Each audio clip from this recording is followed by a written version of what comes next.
I'm the wife, and I'm just here for support. Absolutely. So Yes, that's important. Yeah, talk to me about how important it is, because as a developer, this project took a bit of time, and I'm assuming you had to provide support and motivation Absolutely. in a number of ways. So, like, what type of, I guess, talk a little bit about that. That's an interesting question because I was just telling Eddie, I was like, I wish somebody would talk to me about being the support person. I think the flexibility part is where it can be challenging. You want to be there for them, but also make sure you're supporting them in their dreams.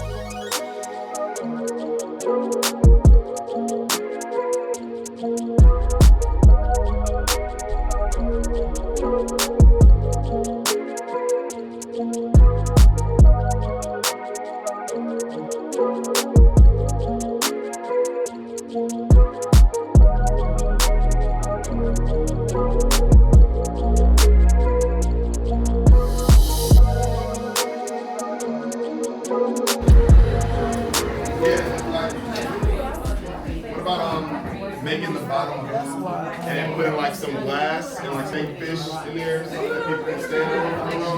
What do y'all think? Y'all bring some man per unit. How much you trying to get?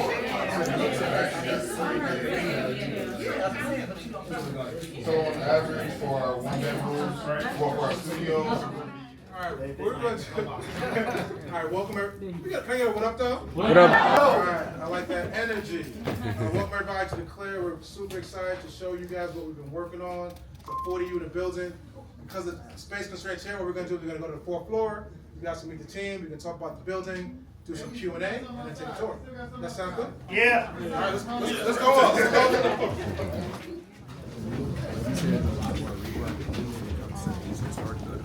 Absolutely. Yeah, it's a lot cheaper to destroy and rebuild. To demo and rebuild, but It's a lot cheaper to just rebuild. absolutely.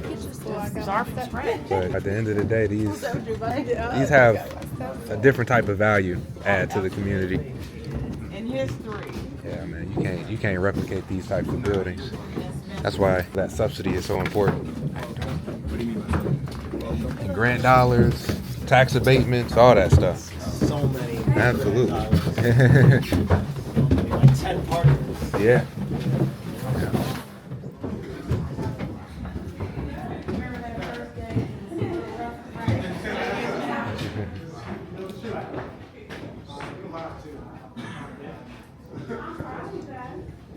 Thank you. And thank you guys for joining us.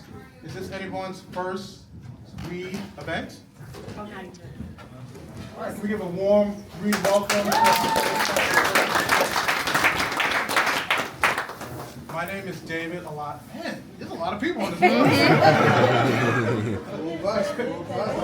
Mary Poppins buzz. All right, my name is David Alon, the CEO of Century Partners. We're a real estate development firm headquartered in Detroit. Our office is actually in Eastern Market, just moved there a couple months ago. I also have the privilege of serving as the president of READ. There we go.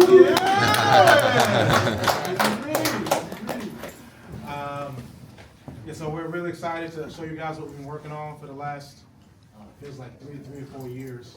So what I'm going to do, I give my introduction. As a developer, you're only as good as your team. You're not swinging hammers. You're not designing construction docks.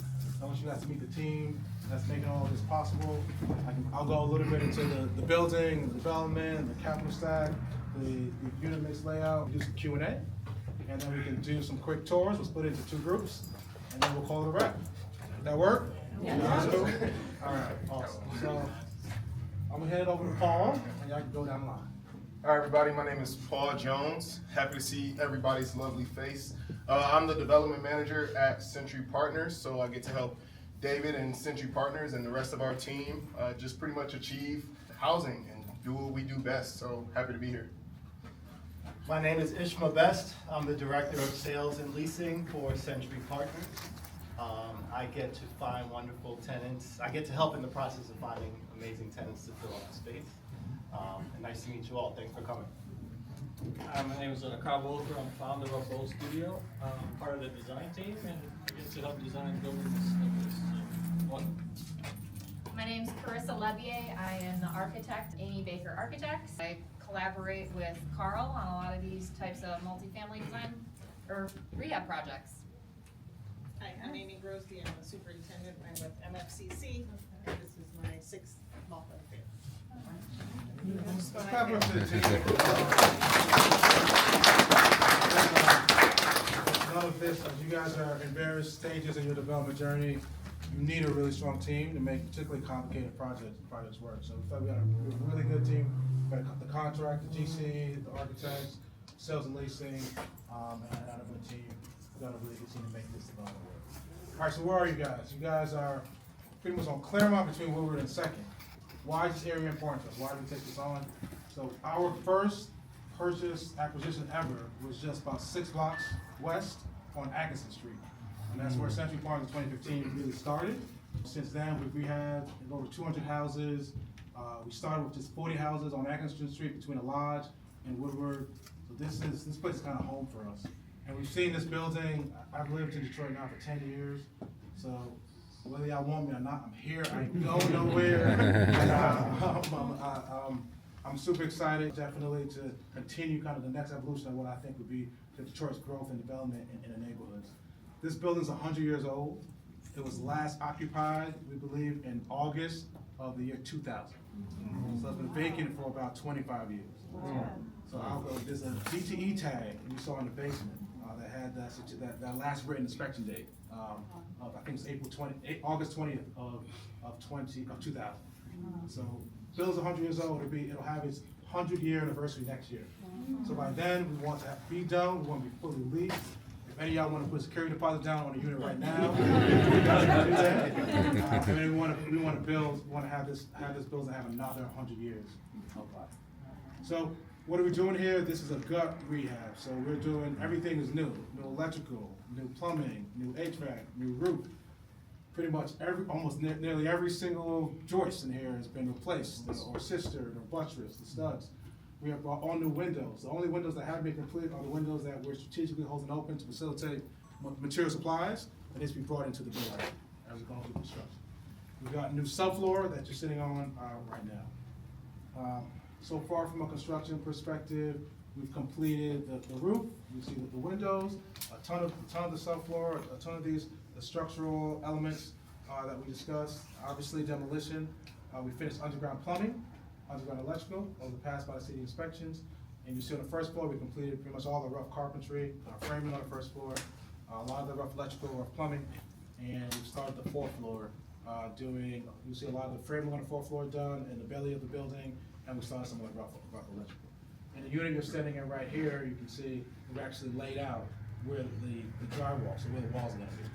So just a tip, as you guys are starting or growing on your development journeys, you always got to field verify everything. So what's in the drawings might necessarily correlate to what's actually in the field, and you're always going to have varying field conditions. From a development perspective, we really want this to be the best unit you can buy, that you can rent.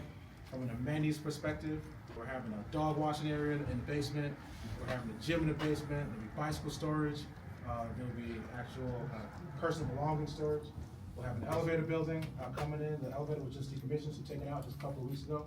So there'll be a brand new custom fabricated elevator coming in. All the units will have granite quartz countertops, obviously all new flooring, and we'll have in-unit washer dryers in every single unit, as well as common laundry in the basement as well. So we wanted it to feel, obviously we have a historic structure. We want the building and the lobby to be a kind of a statement piece.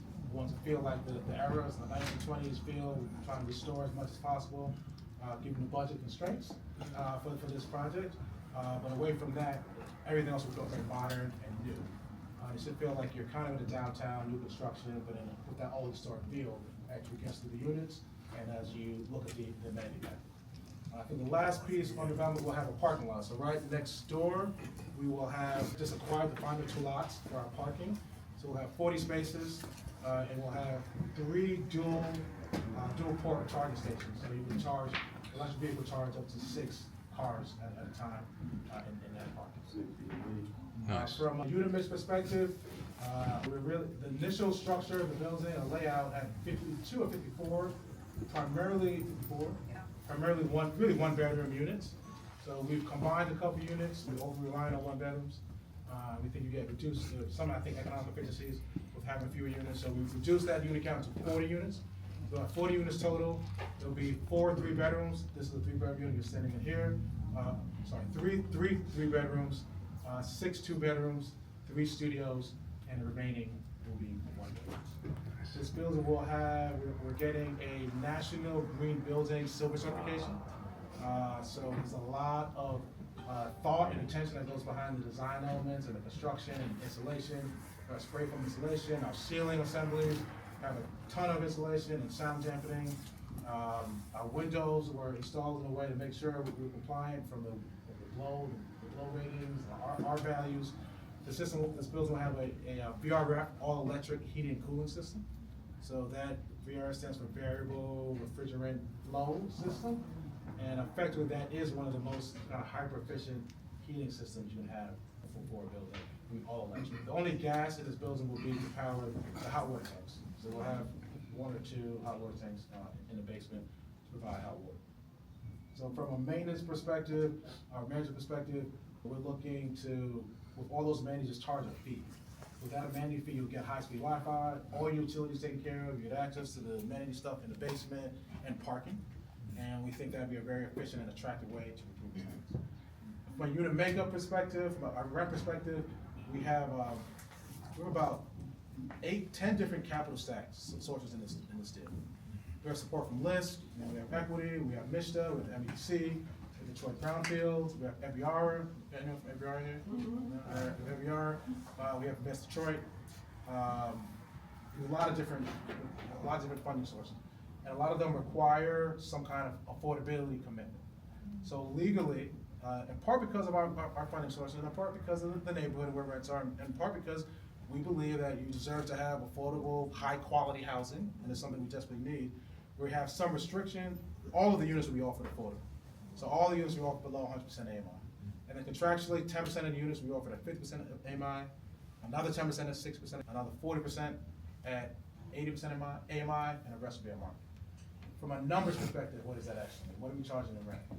Our average studios will be about $850 $50. Our 1 bedrooms will be about $1,000. Our 2 bedrooms will be between $1,250 and $1,350, and our 3s will be between $1,750 and $1,850. Nice. All right, what did I miss? What did I leave out? You're getting better. He's getting strong. Oh, right, fire sprinkled, we forgot that. Oh, yes. We have fire sprinkled. Fully sprinkled.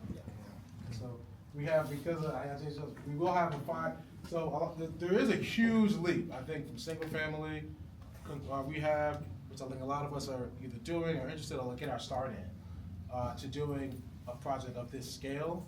There's some things that translate, but a lot don't. And one of those you don't sprinkle in a single family house. So because of our elevator, I think one of the great things that Carissa's firm was able to help us identify was kind of how to optimize our building to meet the code that would not trigger additional construction elements that will trigger potentially additional costs. Nice. And also understanding what should we do, what kind of construction should we do from a fire rating perspective that can be more efficient and maybe help with insurance. But so there's a lot of different calculations that need to happen. I would encourage you guys to work with a great architect that's done these buildings before, so you can optimize and get that code review analysis done up front. With an elevator, you need a fire suppression, you need a backup generator. We have a fire alarm, and those add to hundreds of thousands of costs to your budget. Mr. Jones. Would you mind telling us your story and the Century Partners story? Oh, wow, okay. So, very, very short, Century Farms was founded in 2015 by myself and my business partner and mentor, Andrew Cologne. We're both alphas. Who did that? Who did that? Security! So can we get some? You're good for now. So we're both members of the oldest, the closest, the best fraternity in the world. There's a lot of salty people in this room. That's fine. We embrace everybody. But yeah, I think we both fell in love with Detroit. We're both inspired by the history of Detroit. I think this is a place where the black middle class actually was developed and created. This place had the highest capital income for middle class folks and black folks in U.S. history. Detroit to me was the Silicon Valley of the world for half a century. Before Silicon Valley, Detroit led the way from a political innovation, cultural innovation. It was techno and Motown founded in the same place.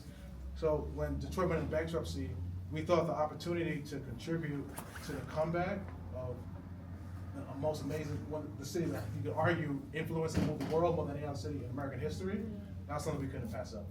So we started buying single-family homes on Acton Street, doing gut rehabs, and our thought was like, let's just find an area that we like, concentrate on the area. We were doing 5 to 15 houses at a time, and then we kind of copied that strategy in different neighborhoods across the city. So if anyone wants advice on how you scale from single family to multifamily, I'm happy you give me a shout. Yeah, that's effectively Century Partners story. We've been here for 10 years now. We started buying in 2014, and hopefully we got another. We want Century. Part of the reason we named our company Century Partners is because we're in a fraternity, right? So we met as a part of a fraternity that has 100 years of history. A lot of homes that we purchased were built 100 years ago. And the impact that we want to have on the city, we want to have a century-long impact on the city. So we want our company to exist and thrive beyond our lives. And that's our commitment to the city of Detroit. And we're excited to have you guys along and help us on the journey and work together. Did I answer your question sufficiently, Mr. Jones? Thank you. Thank you. Downstairs, are you gonna leave it? Yes. So we're actually gonna in the lobby. In the lobby? Yeah. So that lobby we really want to be our statement piece. Okay. So we want to restore. So Amy's got an amazing plasterer that's gonna get it done for $500. Hold on.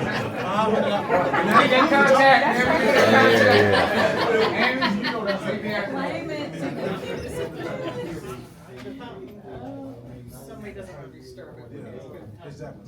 But Amy's gonna get it done for $500. That includes the tile too. So yeah. Tile too? So we want to restore that lobby to the best extent possible. We'll change some of the colors. We'll mute it so it splatters. Fly somebody in from Italy, but no. Absolutely. What was that? Where are you originally? I'm from South Jamaica, Queens, New York. Couldn't you tell? You didn't hear it? You didn't hear it? Oh, I respect that. Yo. Yes, ma'am. What about the fountain? What was that? The fountain, they gotta restore the fountain? So this is the thing about me as a developer.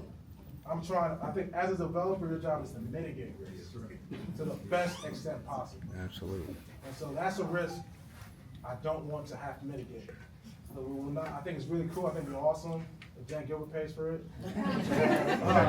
Active water fountain, we're just gonna restore it, make sure it's nice, and maybe figure out a way to make it more interactive, maybe some seating or something. Just do a deep pour with some epoxy in there or something. Okay. That's what That's an interesting idea for sure. Do y'all still do residential properties? Yeah, I mean, so we're slowly selling our single family portfolio. So I think, yeah, we're slowly selling our single. So I don't really take on more single family rehab. We got homes for sale, I'm selling them, so if anyone's looking for I got my business cards here, so. What advice would you give for emerging developers, like first project? Like I have all these tools and resources and kind of information, but in terms of raising funds for the project, like what would you suggest? What approach? How much, is there a certain amount of percentage of personal equity you would say to like have to save up? Are there, traditional financing or like what's the approach? So I think I kind of always say this is you gotta really be able to firmly articulate your why. Particularly if you raise money from other people, I mean, you gotta really understand why you're doing it and what you hope to get out of it. I wouldn't recommend starting your first deal being a deal that works that you need subsidy for, or you're tied to some artificial timing constraint. A lot of people start the land bank, but I think it's best to start with kind of limited other people's money potentially, and have a project size to that's an appropriate size where exactly what your downside could be, and you're able to absorb what your downside is. Because real estate, I mean, you don't know what you don't know, and real estate is not tech. You're dealing in the real world, so you have real world problems. You have plumbing problems. You have storm, and you're exposed to the elements. So this is my personal advice. People think differently. I would start. So if you can start, the most efficient financing you can get is a traditional bank financing with Fannie, Freddie. You can go up to 4 units at 97% LTV. I mean, you have very limited risk. It's an opportunity to kind of learn how to be a landlord, minimize your kind of downside risk, sort of know what your floor is. You can raise money from other people. You cannot. You got to have a strongly articulated why. Like to know your deal, inside and out. Get as much advice as possible from other people, and then also understand what's your goal. Is your goal to make a certain amount of money? Is it just financial? And that's good. I think that's important because real estate is supposed to be a wealth preservation thing. And real estate was really initially designed for wealthy people to preserve wealth. And I think now it's getting pushed on to particularly our people as a get-rich-quick thing, which was never designed to be, and it really fundamentally isn't. People lose tons of money, lose their trust in real estate every single day. So I think if your goal is solely to make money, you don't have to do a project like this. You could do a ton of single families, mitigate your risk, and slowly build your cash flow. So, and that's also going to decide how do you build your team. If your goal is to be a scion, you're going to have different team building approach. That may not make you as much money as if you were to kind of build your team slowly or just be a solo operator and structure your deal that way. So I think that question is difficult to answer because it really depends on what your why is and what you're really looking to get out of the real estate development space. Is that a wishy-washy answer? That was I appreciate it. Yeah. No comment. What was the question? Financing though, like, I think everybody, well, people who haven't done it, the concern is like, say for instance, you work a job or you don't work a job and you want to get into this, you need credit. Or what are the banks looking at when you are an entrepreneur and you want to start a commercial or multifamily project? Like, cause that kind of where you're going, like, where do you get the money from? Like, do I have to keep working my job until I can get some financing? Or, I mean, or I've not been working for 2 years and I want to get this loan. You ain't gonna get it? The last thing I did before I quit I worked on Wall Street for 8 years. The last thing I did before I quit my job was to get a 30-year mortgage to buy a property, to get to the loan, to buy a property. It's incredibly difficult to get traditional financing if you don't have a W-2. So I always tell people, I think it comes off as sexier than it really is. It's a lot of hard work, really, I think. But the banks are looking at your income. And so if you want to be financeable and bankable without having that W-2, you have to achieve a certain amount of scale, or you have to have resources or investors or a network that can provide you a balance sheet. Okay. But I always say, like, again, that's why it's important to articulate your why, so you kind of can dimension out like what your financial goals will be. And I think that why and that picture and that financial picture will kind of dictate what moves you to make while you still have that W-2 to achieve that. So like really map it out, like really detail. Like I want to make $6,000 a month to replace my income. How do I get that? And they say for me, I was lucky because I was making a lot of money in New York. I had a strong network, so I was able to raise a lot of capital. And I was able to negotiate a deal with my former employer, so I kind of got paid. I got deferred compensation for 2 years while I was in Detroit. That made that transition a lot easier. That's not most people. So I would say you definitely want to be very strategic about your plans. You do not rush to quit your job.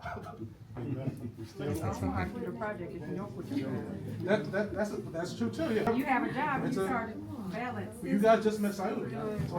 Mr. Jones. Dave, you have 15 minutes, we're on the budget seconds. Okay. Any other questions? We can do maybe 1 or 2 more, or just 1 more. So I'm just curious, you mentioned that the building is 100 years old. Does it have a historical designation? It does not have a historical designation. We could have done it and got historic tax credits, but the construction budget, I didn't think I needed that credit.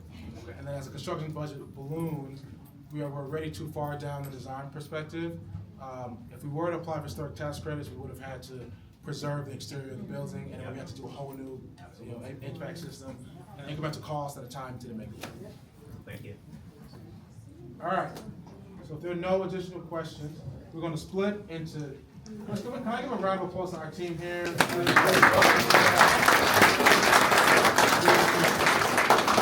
We're gonna split into two groups. First group can follow me right through this hallway. We're gonna cut through the 4th floor and then head down to the 2nd floor.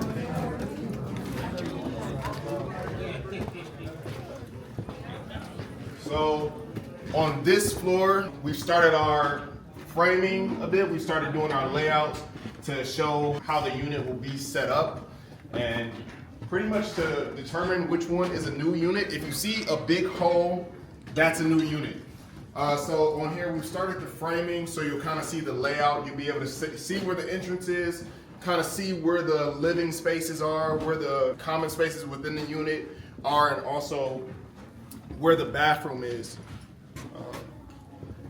And when you come down here, you guys are going to be able to see the beginning of our MEPs. We started the electrical on this unit, specifically on these 2 units right here, so that we can start building it out and then start putting in our HVAC system, start putting in our plumbing system. We're going to go down to the 2nd floor.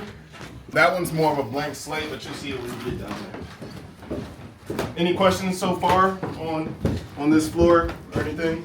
This was level 2 rehab, or is this process that you had to go full permit with the city? Yeah, we had to go full permit. We have to send drawings to the city lots. Got it. And of course get them approved as well. So if you guys can hear me up there, we're gonna go through this floor a bit quicker because there's really nothing to see. There's nothing to see. You get to, well, I'll wait till they come down a bit more. How long did it take to demo this place? Started January of last year. To get it fully demoed, maybe like, I guess the first part took 6 months, but then we started recognizing some of the issues. Like, as you guys can see on this floor, we haven't started reinforcing the lumber. So a lot of these are like, a lot of the joists were broken, a lot of the ceiling joists / flooring joists were broken, so we had to start reinforcing a lot of the lumber on that for the walls. They were pretty messed up, so we had to start doing things after like starting the demo and everything. So that kind of started pushing things back a bit more. Got it. All right. What's the completion date on this projected? Right now we're looking at October. Okay. Praying for July. Was that October of this year? October of this year, yes. Wow. So yeah, it's been a long and fruitful process. The whole thing or like one thing? No, the whole thing. Wow. So yeah, if you were to be here, can you guys hear me in the back, by the way? Yeah. Okay. If you guys were to be here like less than 2 months ago and stepped in one of these units, you'll be on the 1st floor. So in the past couple of months, we've made a good amount of progress that we're very proud. Where you guys just got here? Y'all just got here? Where did y'all come from? So yeah, all right, we're gonna head to the 1st floor now, which has majority of our items on it, and you can look into this elevator if you want to. What's the lead time on your elevator? Sorry, it's just this project has been so crazy. Every time you ask a question, I'm just like, man, this took so much. Again, please don't linger into the basement. But it took like, you're talking about from now or in general? Just in general. In general, it's like 8. Okay. Yeah. Yeah, that's why. So, if you guys want to peek a little bit in here, you can see bits of the framing starting. I just want to show you guys. This is where a bit of our amenities are. I don't think everybody else gets even before I talk. Then we're going to go through that way. So over here, we're going to be having. I'll just walk over here real quick. So this front one is going to be a unit. You can see a bit of the framing there. I think this one is a 1-bedroom. Yeah. No. 2-bedroom. Yeah, this one is a 2-bedroom actually. And then right here we're gonna have the mailbox space. And then right here is gonna be kind of like the package room area right here in this kind of box space. Right here, we're gonna have our ADA compliant bathroom in here. And then we're also gonna have a lift. This is like the side entrance, like the move-in entrance. is going to have a lift, and then it's also going to have stairs as well. A lift, ramp, and stairs for side entry to the building as well. Nice. All right. How many ADA units were you guys required to have? I don't remember right now Okay. how many there were. But yeah, we're gonna blow through here a little quick. So here's where you can kind of see like the most progress within the building so far on the first floor. A lot of the reinforced lumber for the walls. You can see a lot of the LVL on the ceilings, specifically inside of the units. You can see a lot of the wiring going in for the MEPs. You guys can also see a lot of the plumbing starting to go in, or at least the rough plumbing, I should say. I'll let everybody come in a bit more. Once you get to this, I think the third unit down here, if you look up, you're able to see the vents for the heating and cooling above. Oh, yeah. And then some of the insulation as well as you come through here. Yeah, feel free to take a small peek in there if you want to. And the parking is going to be across the street, or is it this lot? No, it's here? going to be right here. Got it. Okay. Parking is going to be right there. Is it surface lot? Yes. Yeah, and it'll be gated. Right. Yep. Yes, it'll be gated, so don't have to worry about much. Amy, This is for the heaters. Come on in, Eddie. what's up, boss? Any questions so far? Especially since I'm standing next to the architect and superintendent. How many ADA units were required for this space? Yes, One. better person to Just ask. one. Just one. Out of 40-some units? So I would say all of the units are type B compliant, but Okay. only one of them is like type A fully accessible. Got it. Okay. So- Nice.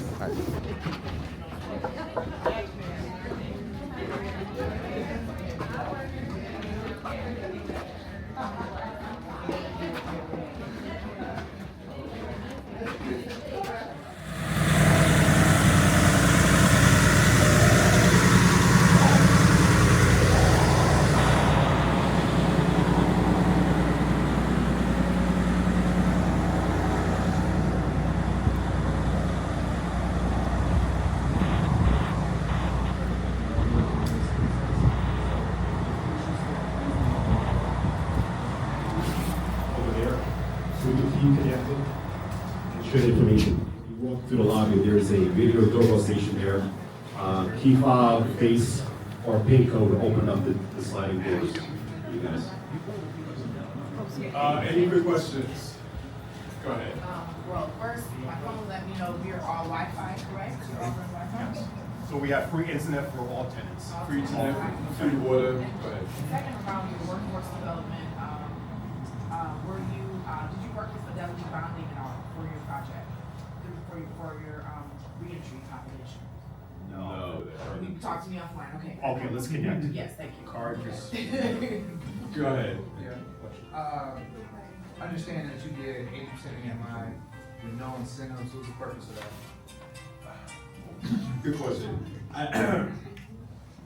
So we've toured a lot of developments here in the city. I think the developments in the city lack a lot of quality.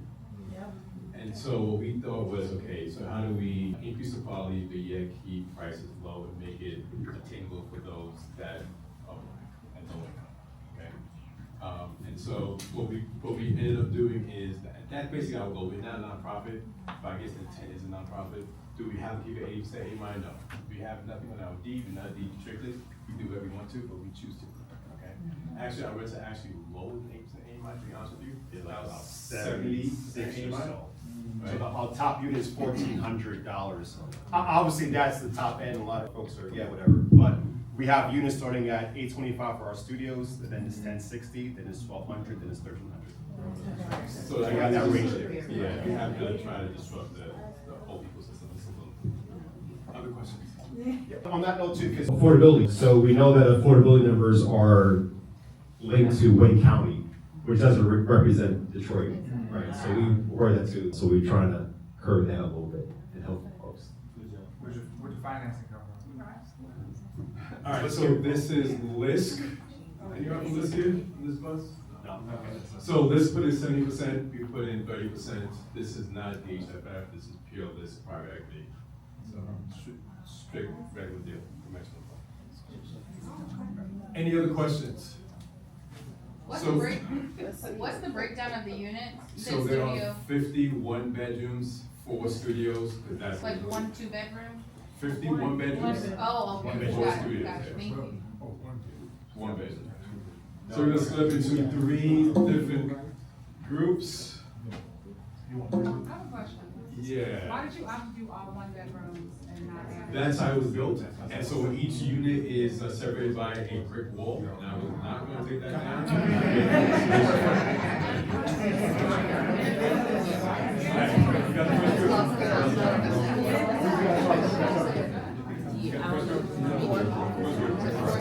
Okay, first group, please follow me.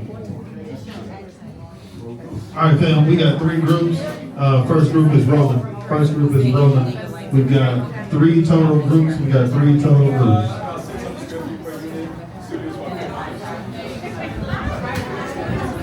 All right, boom. Last group, we're on the second group. This is our second group. We about to roll. Yeah, we're good. You get the second group.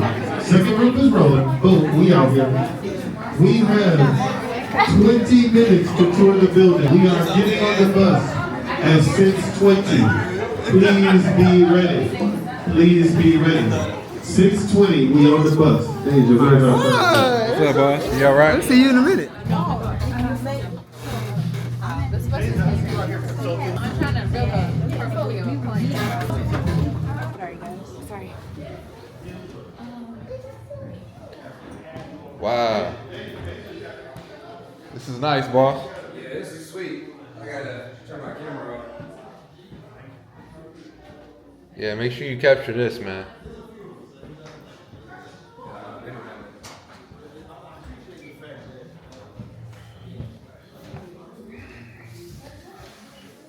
Wow. I mean, I like the countertop. honestly.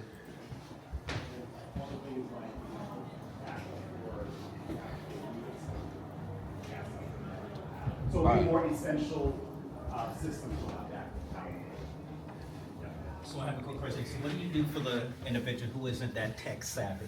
Good question. So we have the education center where we have videos showing how to use the app, how to use your induction cooktop, how to use your own wash and dryer. Plus, Miss Amanda Lucy is going to be on site doing demos, doing some trainings too for folks as well. Awesome. Yep. Any other questions before we hop into another unit? Is your system duplicatable and can the system be sold to others who are interested? Sure, yes. So it's called Property Deck. Property Deck, DEK. So if you go to propertydeck.com, you'll see more information about it. And we can just connect. If you have a card, give it to me or Amanda, and we'll connect. But it's to help developers, so we're all about helping people if we can. So just connect. And so, so this is like top shelf finishes. And you didn't take any subsidy? Correct. Okay. Yeah. So mostly just controlling labor costs and sourcing materials from overseas. Got it. Are you GCing your own project? Yeah, so Rich is the builder, I'm the engineer. So yeah, we have a construction arm, Midtown Desert Construction. All the work done in-house, no contractors at all. Nice. Did you run into any challenges with your bond? No bond required from LISC. Oh, wow. Yeah, no bond. What's the budget on this? We're like a little under 6, like 5.4-ish. How'd you convince them to avoid? Good question. So actually starting out, we had contractors lined up. COVID hit, everything went through the roof. Thinking on our feet, what can we do? Man, we started bringing in folks. So we actually built the construction company while working on the project in real time. Got it. All right, so let's go to another. Not recommended, but like I said, we are sources of information. If you want to connect, we can share information. But we learned a lot of things, so we're open, we're like an open book, right? So that's what we did. One more question. How long has this been in construction for? So we bought the building in 2019, started 2020-ish or so. Okay. Yeah, so through COVID and everything, it's been a minute. Our transformers that you see over there, actually, a year to install DTE. Yep. I think you probably know Eddie, right? Yes, yeah. How you doing, How's boss? it going, man? Nice Pleasure. to meet you, man. Yeah, congrats on your project too. Thank you, boss. I saw the face, I'm like, that's Eddie right there. Yeah, of course. Congrats. Thank you, man. Yeah, so deal with DTE. Yeah, they didn't have the transformer in inventory. So first getting it in inventory and then setting out a crew to actually install it. Yeah, we did all the underground work ourselves. Nice. And everything, and the platform, all that we did in house. Man. Yeah. Should we go to another unit? Okay, So are you part owner? Pardon? Part owner? Yes, married to Eddie. Nice. So what was your role? I'm just Hold supporting. on, let me get you on this. Oh my gosh, okay, I wish I had a bigger role, but I'm the wife and I'm just here for support. Absolutely. So Yes, that's important. Yeah, talk to me about how important it is, because as a developer, this project took a bit of time, and I'm assuming you had to provide support and motivation. Absolutely. In a number of ways. So like what type of, I guess, talk a little bit about that. That's an interesting question, because I was just telling Eddie, I was like, I wish somebody would talk to me about being the support person. I think the flexibility part is where it can be challenging. You want to be there for them, but also make sure you're supporting them in their dreams. So the thing is that I've heard Michelle Obama say that you have to make sure that you tell each other what your dreams are, and then make sure that you're supporting them. 100%. 100%. If he succeeds, I succeed.